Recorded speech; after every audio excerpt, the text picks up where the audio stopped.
요양원 한 달에 280이면 깔끔하대요. 집도 팔면 되고요.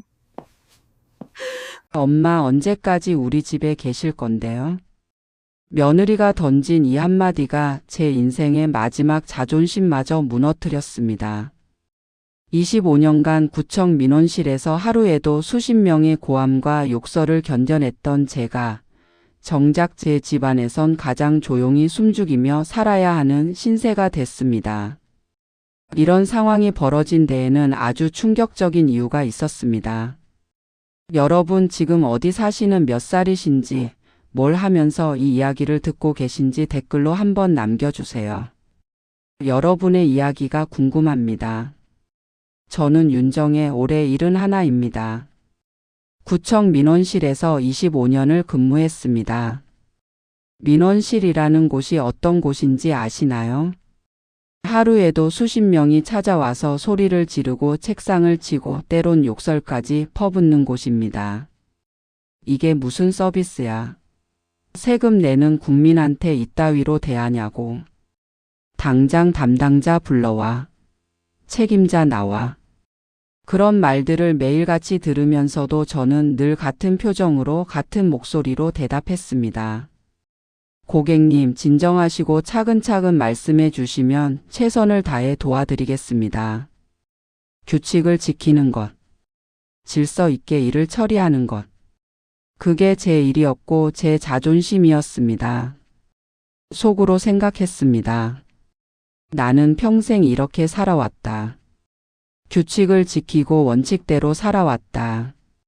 퇴직하던 날 동료들이 꽃다발을 건네며 말했습니다. 정혜 씨, 이제 편하게 쉬어요.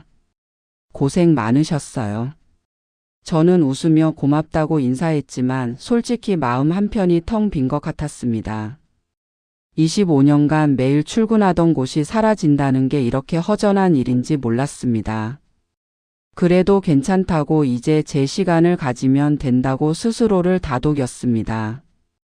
퇴직금도 받았고 국민연금도 나오니까 혼자 사는데 큰 무리는 없을 거라고 생각했습니다. 그런데 문제는 그 직후에 터졌습니다.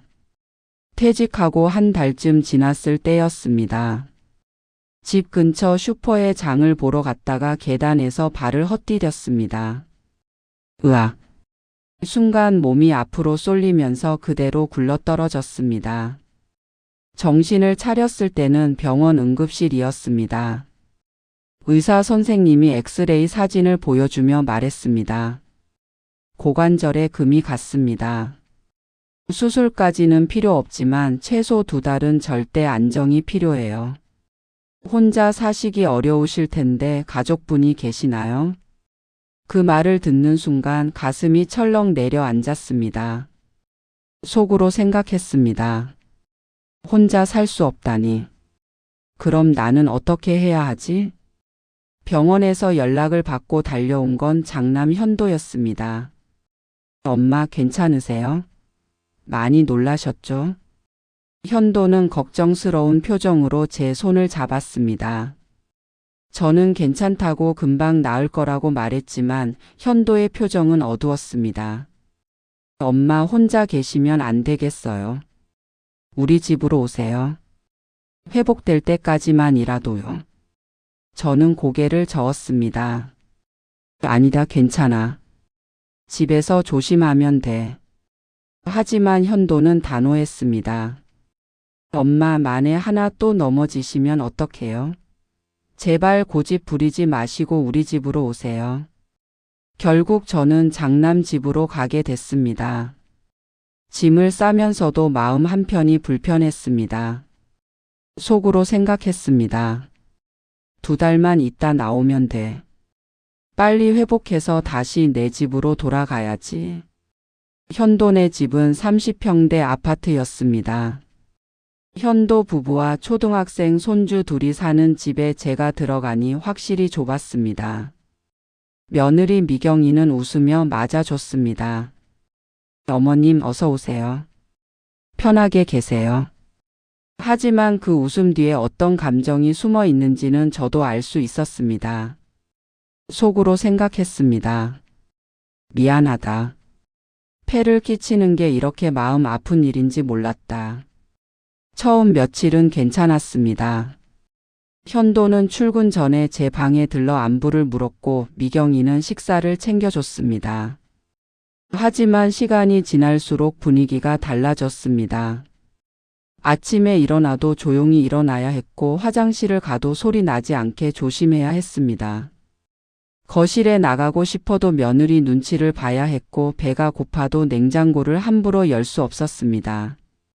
어느 날 저녁 손주 녀석이 제 방문을 열고 들어왔습니다. 할머니 언제 할머니 집으로 가요? 저 방 쓰고 싶은데.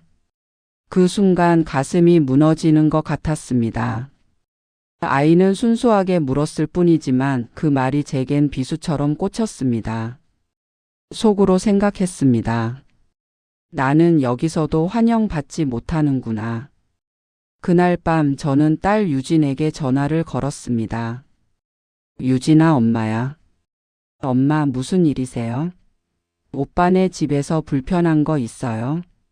아니 그게 아니라. 유진아 엄마가 너희 집에서 좀 지낼 수 있을까? 전화기 너머로 잠시 침묵이 흘렀습니다. 엄마. 저희 집은 진짜 좁아요. 학원 일도 바쁘고. 차라리 오빠네가 나을 것 같은데요. 그래 알았다. 괜찮아. 전화를 끊고 나서 저는 한참을 멍하니 앉아 있었습니다. 속으로 생각했습니다.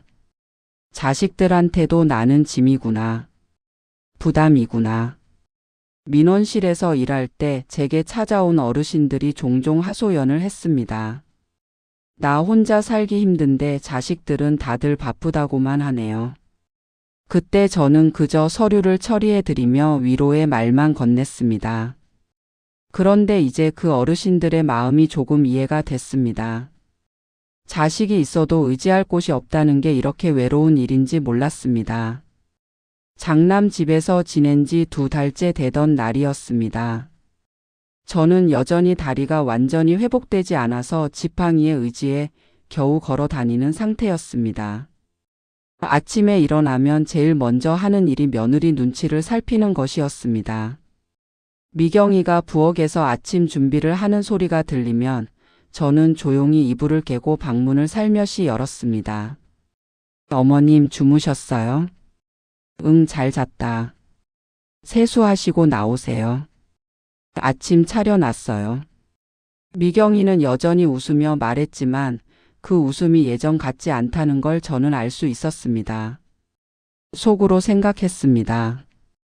이 웃음 뒤에 얼마나 많은 피로가 쌓여 있을까?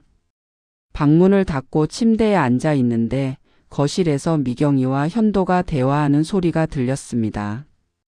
처음엔 그냥 지나가는 대화려니 했는데 점점 목소리가 커졌습니다. 여보, 우리 진지하게 얘기 좀 해요. 무슨 얘기? 어머님 일이요. 언제까지 이렇게 있을 건데요? 그게 엄마가 아직 다리가 불편하시잖아. 벌써 2달 넘었어요. 병원에서는 1달이면 된다고 했잖아요. 그래도 나이가 있으시니까 회복이 느린 거겠지. 여보, 나도 이해해요. 어머니시니까 모셔야 하는 거 알아요. 그런데 우리도 한계가 있잖아요. 저는 숨을 죽이고 귀를 기울였습니다.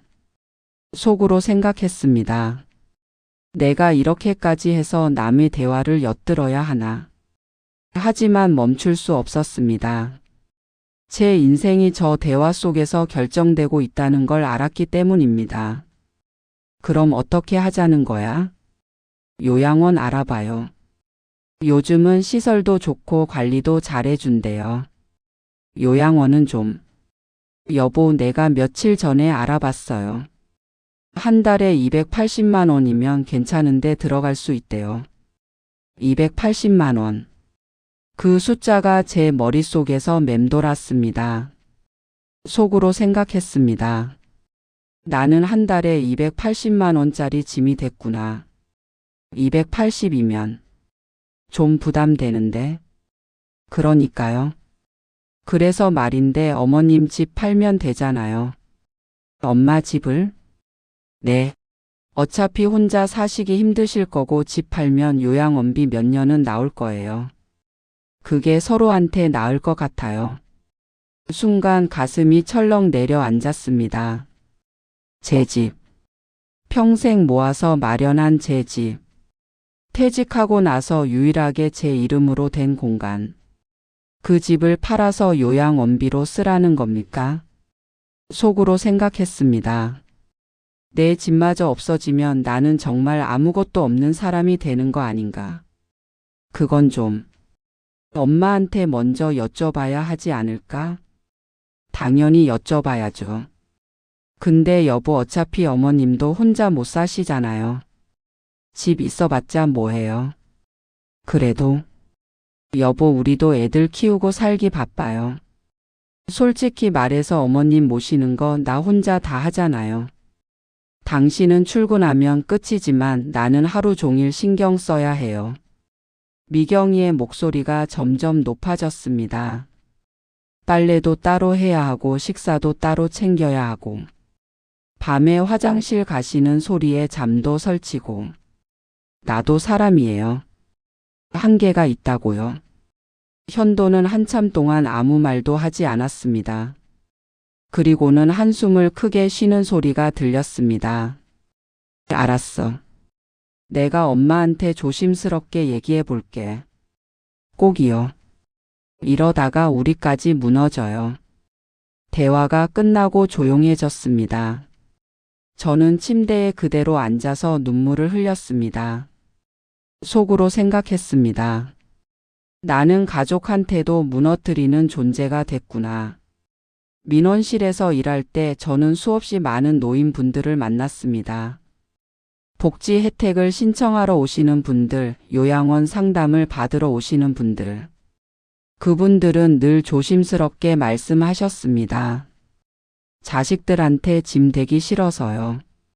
그때 저는 그 말의 무게를 몰랐습니다. 그냥 서류를 처리하고 안내를 해드리고 친절하게 응대하면 그만이었습니다. 그런데 이제 그 말의 무게가 얼마나 무거운지 온몸으로 느끼고 있었습니다. 며칠 뒤 현도가 제 방으로 들어왔습니다. 엄마 잠깐 얘기 좀 할까요? 그래, 무슨 일이니? 현도는 제 옆에 앉았습니다. 그리고는 한참을 말을 꺼내지 못하고 망설였습니다. 엄마 저기 요양원 한번 알아볼까 해서요. 응. 요즘은 시설도 좋고 엄마 같은 분들 많이 계신데요. 외롭지도 않고. 그래. 저는 담담하게 대답했습니다. 현도는 제가 화를 낼 줄 알았는지 당황한 표정을 지었습니다. 엄마, 화 안 나세요? 화는 왜 내니? 너희도 힘들잖니. 엄마, 괜찮아. 엄마도 이렇게 눈치 보며 사는 거 힘들다. 속으로 생각했습니다. 화낼 힘도 없다. 그저 지쳤을 뿐이다. 현도는 안도한 듯 한숨을 쉬었습니다. 그리고 엄마 솔직히 말씀드릴게요. 요양원비가 한 달에 280 정도 드는데 집 팔면 되지. 제가 먼저 말하자 현도가 깜짝 놀랐습니다. 엄마 어떡해. 다 들었다. 며칠 전에 미경이랑 내가 하는 얘기. 현도의 얼굴이 창백해졌습니다. 엄마 그게 괜찮아. 어차피 엄마 혼자 살기 힘들 것 같으니까. 집 팔아서 요양원비 내면 되지. 엄마 죄송해요. 현도는 고개를 숙였습니다. 저는 현도의 어깨를 토닥였습니다. 미안해할 것 없어. 너희도 살아야지. 속으로 생각했습니다. 내가 이렇게 체념하게 될 줄 몰랐다. 그날 저녁 딸 유진이가 전화를 걸어왔습니다. 엄마 오빠한테 들었어요. 요양원 간다고요? 응. 그게 나을 것 같아서. 엄마 정말 괜찮으세요? 억지로 그러시는 거 아니에요? 아니야. 엄마가 결정한 거야. 엄마. 유진이의 목소리가 떨렸습니다. 하지만 저는 알고 있었습니다. 유진이도 저를 모실 생각은 없다는 걸. 전화로 걱정하는 척은 해도 막상 자기 집으로 오라는 말은 하지 않는다는 걸. 유진아, 괜찮아. 엄마 걱정 말고 너 일이나 열심히 해. 엄마 나중에 한번 찾아뵐게요. 그래, 천천히 와. 전화를 끊고 나서 저는 창밖을 바라봤습니다. 속으로 생각했습니다. 자식이 둘이나 있는데 나는 왜 이렇게 외로울까? 며칠 뒤 현도가 요양원 팸플릿을 들고 왔습니다. 엄마, 여기 괜찮은 곳 같아요. 한번 체험해 보실래요? 팸플릿에는 깨끗한 시설 사진과 밝은 표정의 노인들이 찍혀 있었습니다. 행복한 노후를 약속합니다. 그 문구가 제 눈에 들어왔습니다. 속으로 생각했습니다. 행복한 노후라. 그게 정말 가능할까? 그래, 한번 가볼게. 감사합니다, 엄마. 꼭 마음에 드실 거예요. 현도는 안도한 표정으로 웃었습니다. 하지만 저는 웃을 수 없었습니다. 제 인생이 팸플릿 한 장으로 정리되는 기분이 들었기 때문입니다. 그날 밤 저는 오랜만에 제 집 열쇠를 꺼내 들었습니다. 작고 낡은 열쇠. 평생 모아서 마련한 그 집의 열쇠. 속으로 생각했습니다. 이 열쇠마저 없어지면 나는 정말 돌아갈 곳이 없어지는 거구나. 현도가 알아본 요양원은 집에서 차로 30분 거리에 있었습니다. 엄마, 여기 시설 진짜 좋대요. 일주일 체험도 가능하대요. 현도는 운전하면서 계속 요양원을 칭찬했습니다. 하지만 저는 창밖만 바라봤습니다. 속으로 생각했습니다. 체험이라. 마치 물건을 사기 전에 테스트하는 것 같구나. 요양원에 도착하니 깔끔한 5층 건물이 나타났습니다. 입구에는 행복요양원이라는 간판이 걸려 있었습니다. 현도와 함께 안으로 들어가니 한 직원이 밝게 웃으며 맞아줬습니다. 어서 오세요. 체험 입소 오신 거죠? 윤정의 어르신이시죠? 네, 그렇습니다. 이쪽으로 오세요. 원장님께서 안내해 드릴 거예요. 원장실로 안내를 받았습니다. 50대로 보이는 원장이 악수를 청하며 말했습니다. 어르신 환영합니다. 저희 요양원은 24시간 간호사가 상주하고 식사도 영양사가 직접 관리합니다. 원장은 친절하게 시설을 설명했습니다. 하지만 제 귀에는 하나도 들어오지 않았습니다. 속으로 생각했습니다. 아무리 좋은 시설이라도 이곳은 내 집이 아니잖아. 그럼 방을 안내해 드릴게요. 원장을 따라 3층으로 올라갔습니다. 복도는 소독약 냄새가 났습니다. 병원 같은 냄새. 저는 그 냄새가 싫었습니다. 여기가 어르신 방입니다. 문을 열자 깔끔한 방이 나타났습니다. 침대 2개, 작은 옷장, 화장실. 그게 전부였습니다. 룸메이트는 박 할머니시고요. 아주 좋은 분이세요. 침대에 누워 계시던 할머니가 저를 바라봤습니다. 무표정한 얼굴. 인사도 없이 그냥 쳐다만 보셨습니다. 속으로 생각했습니다. 저 눈빛에는 생기가 하나도 없구나. 엄마, 괜찮으세요? 방도 깨끗하고 좋은데. 현도가 물었지만 저는 대답하지 않았습니다. 원장이 계속 설명했습니다. 기상시간은 아침 6시 반이고요. 아침 식사는 7시 반입니다.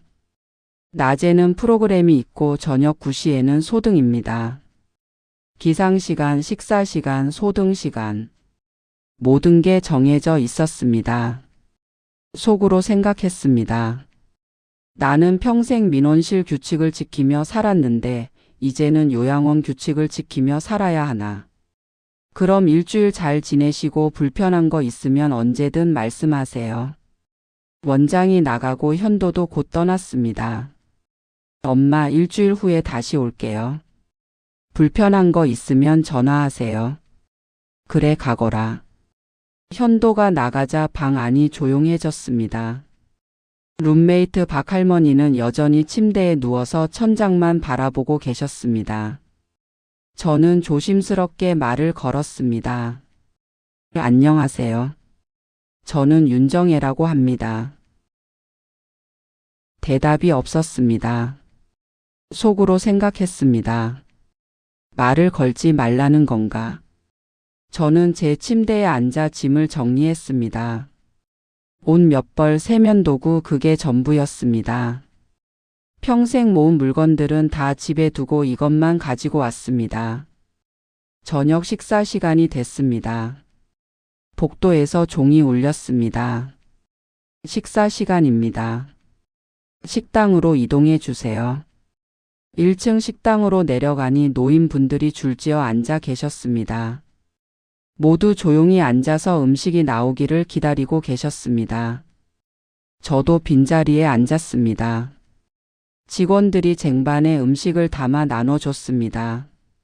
흰 쌀밥, 된장찌개, 나물 반찬. 맛이 없진 않았지만 집에서 먹던 음식과는 달랐습니다. 속으로 생각했습니다. 이게 앞으로 매일 먹어야 할 음식이구나. 옆자리에 앉으신 할머니가 작은 목소리로 말을 걸었습니다. 새로 오셨어요? 네, 오늘 체험으로 왔습니다. 체험. 좋겠네요. 나갈 수 있다는 거잖아요. 네? 할머니는 쓸쓸하게 웃었습니다. 저는 3년째예요. 처음엔 저도 체험으로 왔는데 그게 그냥 눌러앉게 됐네요. 자식분들은 바쁘죠. 처음 몇 달은 자주 왔는데 이제는 명절에나 와요. 할머니의 목소리가 떨렸습니다. 속으로 생각했습니다. 저것이 내 미래구나. 식사를 마치고 방으로 돌아왔습니다. 복도를 걷는데 한 방에서 누군가 우는 소리가 들렸습니다. 집에 가고 싶어요. 제발 집에 보내주세요. 간호사가 달래는 목소리가 들렸습니다. 할머니 진정하세요. 여기가 할머니 집이에요. 아니에요. 여기는 내 집이 아니에요. 저는 발걸음을 멈췄습니다. 속으로 생각했습니다. 저 목소리가 곧 내 목소리가 되는 건 아닐까. 방으로 돌아오니 박할머니가 여전히 누워 계셨습니다. 저는 침대에 앉아 창밖을 바라봤습니다. 창문 너머로 보이는 건 다른 건물뿐이었습니다. 하늘도 제대로 보이지 않았습니다. 밤 9시가 되자 복도에서 방송이 나왔습니다. 소등 시간입니다. 편안한 밤 되세요. 불이 꺼졌습니다. 어둠 속에서 저는 잠을 청했지만 잠이 오지 않았습니다. 복도에서 계속 발소리가 들렸습니다. 간호사들이 순찰을 도는 소리. 어디선가 호출벨이 울리는 소리. 누군가 기침하는 소리. 속으로 생각했습니다. 이곳에서는 편안한 밤이 불가능하구나. 다음 날 아침 6시 반. 복도에서 종소리가 울렸습니다. 기상 시간입니다. 저는 일어나서 세수를 하고 옷을 갈아입었습니다. 박할머니도 천천히 일어나셨습니다. 7시 반에 다시 식당으로 갔습니다. 아침은 죽과 김치 계란찜이었습니다. 식사를 마치고 나니 직원이 말했습니다. 오전 10시에 프로그램이 있으니 1층 강당으로 오세요. 10시에 강당으로 갔습니다. 노인분들이 335 모여 앉아 계셨습니다. 강사가 나와서 말했습니다. 오늘은 종이 접기를 할 거예요. 다 같이 학을 접어볼까요? 70대, 80대 어르신들이 앉아서 종이를 접고 계셨습니다. 어떤 분은 손이 떨려서 제대로 접지도 못했습니다. 속으로 생각했습니다. 이게 우리가 할 일인가? 이게 프로그램이라고? 점심 식사 후 저는 복도를 걷다가 한 할머니와 마주쳤습니다. 아침에 식당에서 저에게 말을 걸었던 그 할머니였습니다. 산책 가세요? 네, 답답해서요. 저도 같이 가도 될까요? 그러세요. 함께 1층 정원으로 나갔습니다. 정원이라고 해봤자 작은 공간에 벤치 몇 개가 전부였습니다. 벤치에 앉으니 할머니가 말했습니다. 여긴 규칙이 너무 많아요. 그러게요. 일어나는 시간, 먹는 시간, 자는 시간. 다 정해져 있어요. 화장실 가는 것도 눈치 봐야 하고. 할머니는 한숨을 쉬었습니다. 처음엔 좋은 줄 알았어요. 밥도 해주고 빨래도 해주고. 편한 줄 알았죠. 그런데요. 여기선 참는 게 일이에요. 그 말이 제 가슴에 박혔습니다. 속으로 생각했습니다. 참는 게 일. 나는 평생 민원실에서 참으며 살았는데 이제 또 참아야 하나. 불편한 거 말씀드려도 되잖아요. 제가 물었습니다. 할머니는 고개를 저었습니다. 말해봤자 달라지는 게 없어요. 규칙은 규칙이니까요. 그냥 적응하거나 아니면 견디거나. 적응은 하셨어요? 아니요. 3년째 견디고 있어요. 할머니의 눈에 눈물이 맺혔습니다. 집에 가고 싶어요. 내 집으로. 저는 아무 말도 할 수 없었습니다. 속으로 생각했습니다. 나도 곧 저렇게 되는 거구나. 그날 밤 저는 잠을 이루지 못했습니다. 천장을 바라보며 결심했습니다. 나는 여기에 적응하지 않겠다. 나는 이곳에서 살지 않겠다. 참는 것이 일인 곳에서는 살고 싶지 않다. 속으로 생각했습니다. 나는 평생 규칙을 지키며 살았지만 이제는 내가 내 규칙을 정하고 싶다. 일주일이 지나고 현도가 찾아왔습니다. 엄마 어때요? 괜찮으세요? 현도야. 네, 엄마. 엄마는 여기 안 올 거야. 현도의 얼굴이 굳었습니다. 엄마 왜요? 뭐가 불편하셨어요? 불편한 게 아니야. 그냥 여기는 엄마가 살 곳이 아니야. 그럼 어떻게 하시려고요? 저는 현도를 똑바로 바라봤습니다. 엄마가 알아볼게. 다른 방법을.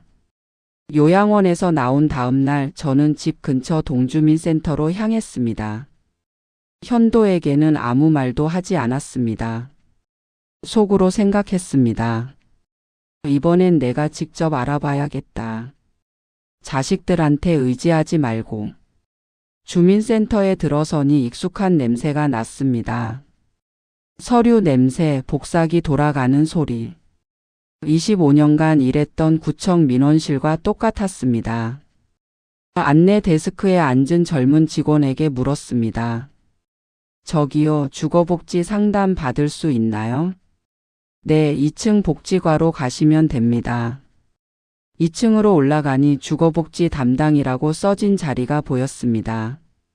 30대 후반으로 보이는 여자 직원이 앉아 있었습니다. 명찰에는 한지수라고 적혀 있었습니다. 안녕하세요. 무엇을 도와드릴까요? 저 혼자 살 수 있는 방법을 알아보려고요. 한지수는 저를 바라보더니 의자를 권했습니다. 앉으세요. 천천히 말씀해 주세요. 저는 앉아서 제 상황을 설명했습니다. 고관절 부상으로 장남 집에 있었던 일, 요양원 체험을 다녀온 일. 한지수는 고개를 끄덕이며 들었습니다. 어르신 혼자 사시기 힘드실 것 같은데 괜찮으시겠어요?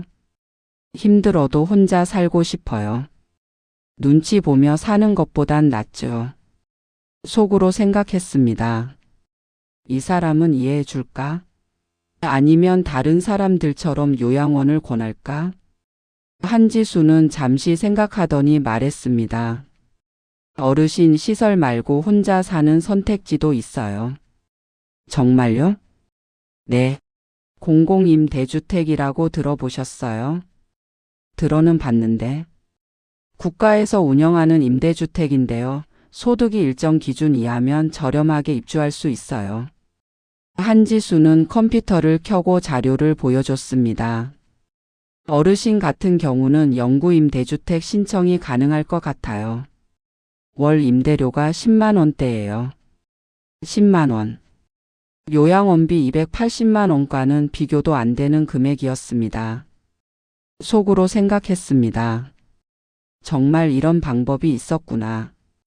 그런데 신청하면 바로 들어갈 수 있나요?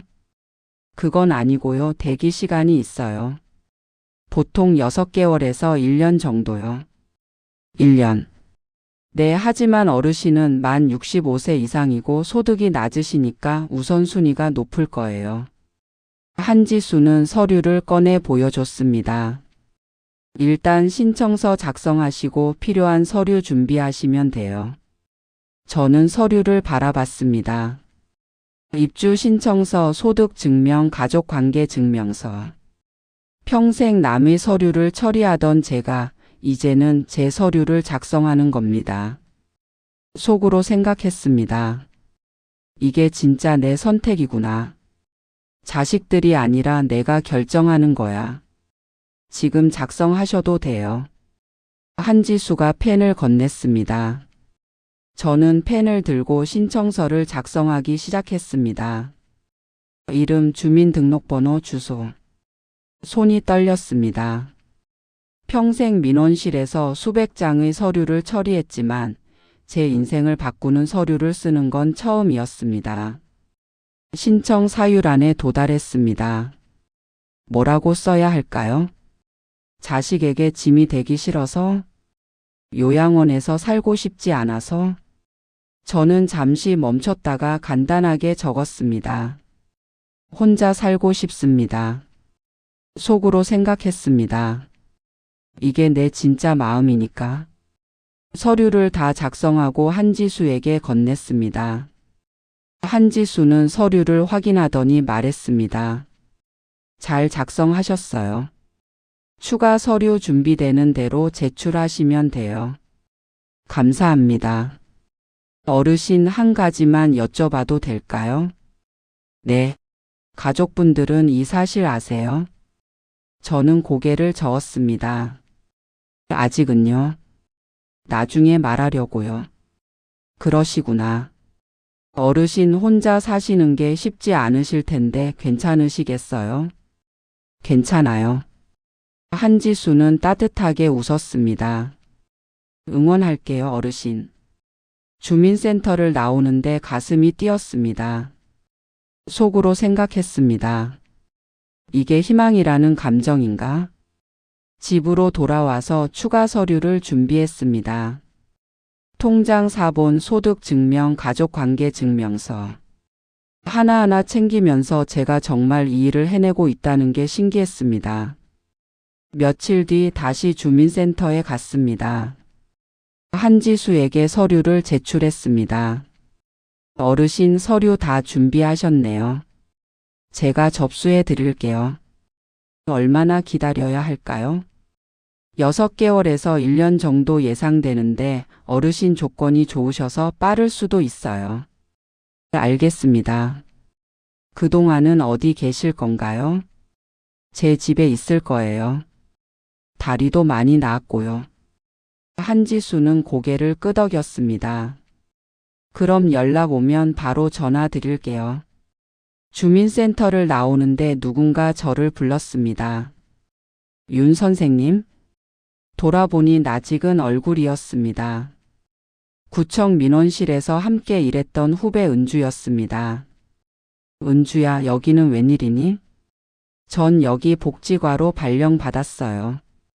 선생님은요? 나는 볼 일이 좀 있어서. 은주는 제 표정을 살폈습니다. 선생님 괜찮으세요? 안색이 안 좋으신데. 응, 괜찮아. 요새 좀 바빴어. 집에는 잘 계세요? 퇴직하시고 편하시겠어요? 저는 웃으며 대답했습니다. 응, 편해. 하지만 속으로는 달랐습니다. 속으로 생각했습니다. 편하진 않지. 하지만 곧 편해질 거야. 내 집이 생기면. 집으로 돌아와 저는 달력을 꺼냈습니다. 오늘 날짜에 동그라미를 쳤습니다. 신청 완료. 그리고 6개월 후 날짜에 별표를 했습니다. 입주 예상. 속으로 생각했습니다. 6개월만 기다리면 돼. 6개월만 버티면 내 공간이 생겨. 며칠 뒤 현도에게서 전화가 왔습니다. 엄마 요양원은 어떻게 하실 거예요? 다른 곳 알아볼까요? 아니, 괜찮아. 그럼 계속 엄마 집에 계실 건가요? 혼자 괜찮으세요? 응, 이제 다리도 많이 나았어. 걱정 마. 그래도 현도야, 엄마 혼자 잘 살 수 있어. 너무 걱정하지 마. 전화를 끊고 나서 저는 창밖을 바라봤습니다. 속으로 생각했습니다. 아직은 말하지 말자. 입주 통보받고 나서 말하는 게 나을 거야. 일주일 후 우연히 아파트 앞에서 한 할머니를 만났습니다. 70대 후반으로 보이는 분이었는데 혼자 장바구니를 들고 계셨습니다. 도와드릴까요? 아, 괜찮아요. 제가 할 수 있어요. 할머니는 활기찬 목소리로 대답했습니다. 저는 할머니와 함께 엘리베이터를 탔습니다. 저는 7층에 사는 윤정혜라고 해요. 아, 반갑습니다. 저는 5층에 사는 오말순이에요. 혼자 사세요? 네, 5년째 혼자 살아요. 불편하지 않으세요? 오말순 할머니는 웃었습니다. 처음엔 불편했죠. 근데 적응하니까 괜찮더라고요. 자식들 눈치 보는 것보단 훨씬 낫죠. 그 말에 제 가슴이 뛰었습니다. 속으로 생각했습니다. 나만 이런 생각을 하는 게 아니구나. 혹시 공공임대주택에 사세요? 네, 어떻게 아셨어요? 저도 신청했거든요. 오말순 할머니는 반가운 듯 웃었습니다. 아, 그러세요? 잘하셨어요. 거기 정말 좋아요. 정말요? 네. 월세도 저렴하고 무엇보다 눈치 안 봐도 되잖아요. 내 집이니까. 할머니의 말에 저는 용기를 얻었습니다. 속으로 생각했습니다. 나도 할 수 있어. 저 할머니처럼. 엘리베이터가 5층에 도착했습니다. 그럼 저는 여기서 내려요. 나중에 또 봬요. 네, 할머니. 감사합니다. 엘리베이터 문이 닫히고 혼자 남았습니다. 저는 거울에 비친 제 얼굴을 바라봤습니다. 주름진 얼굴, 흰 머리. 하지만 눈빛만큼은 살아 있었습니다. 속으로 생각했습니다. 71살이지만 아직 늦지 않았어. 내 인생은 내가 결정해. 그날 밤 저는 오랜만에 편안하게 잠들었습니다. 요양원에서 잠 못 이루던 밤들과는 달랐습니다. 장남 집에서 눈치 보며 잠들던 밤들과도 달랐습니다. 속으로 생각했습니다. 이제 조금만 기다리면 돼. 조금만 더.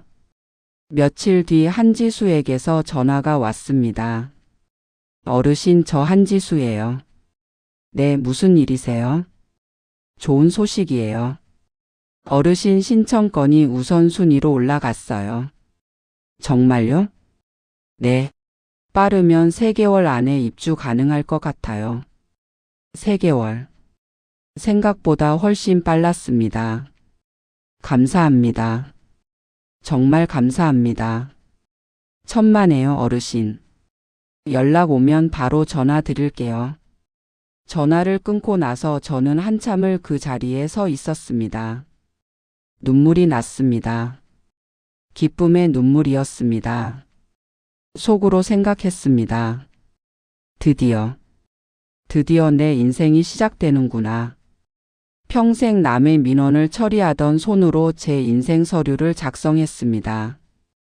그리고 이제 그 서류가 결제되기를 기다리고 있었습니다. 누구의 허락도 필요 없는 오직 제 이름으로만 결제되는 서류.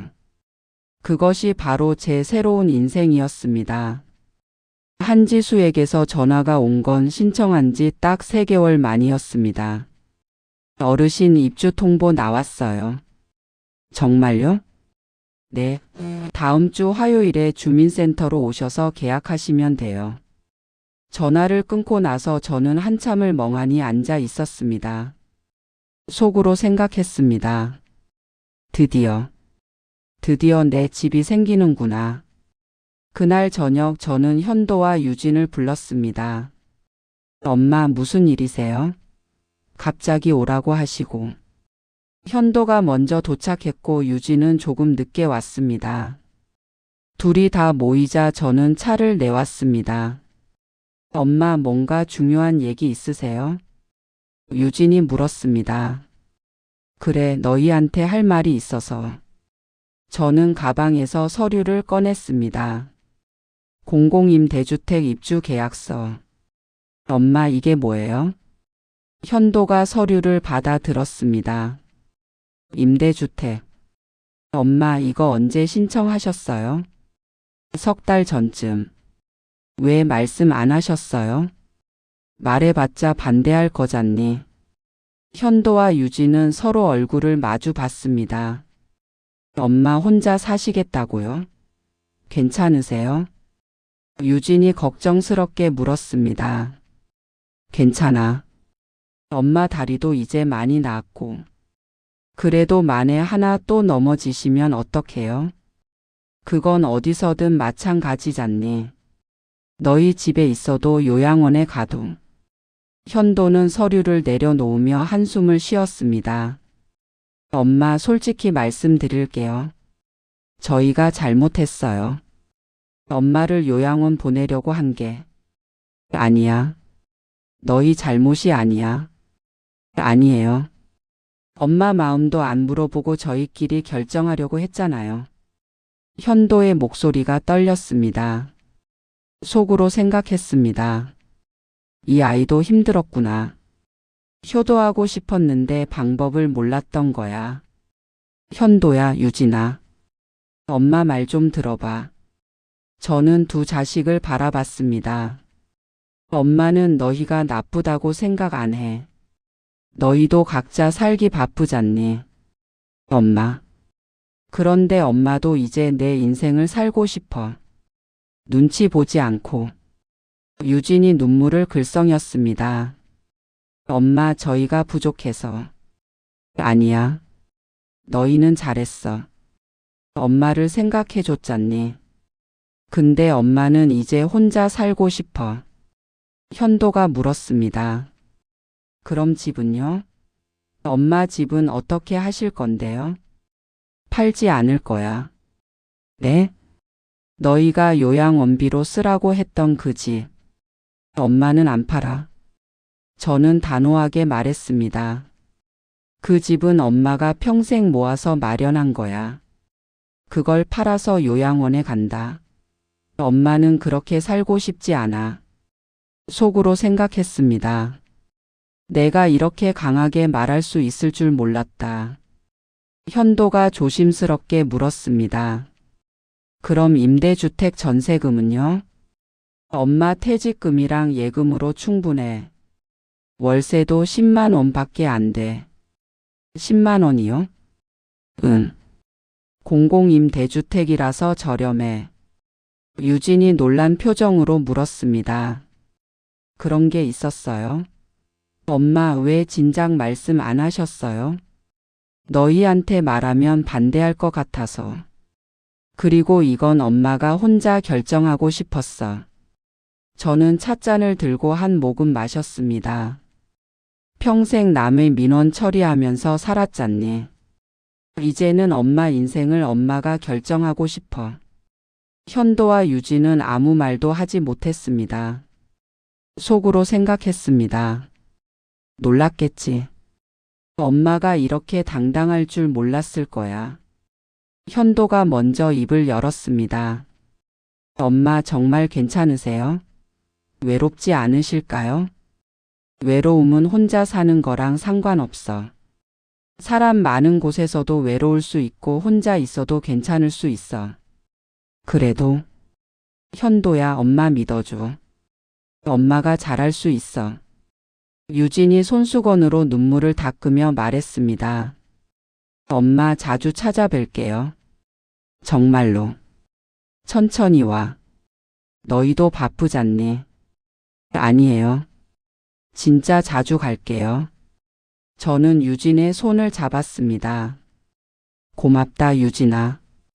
다음 주 화요일 저는 주민센터에서 계약을 했습니다.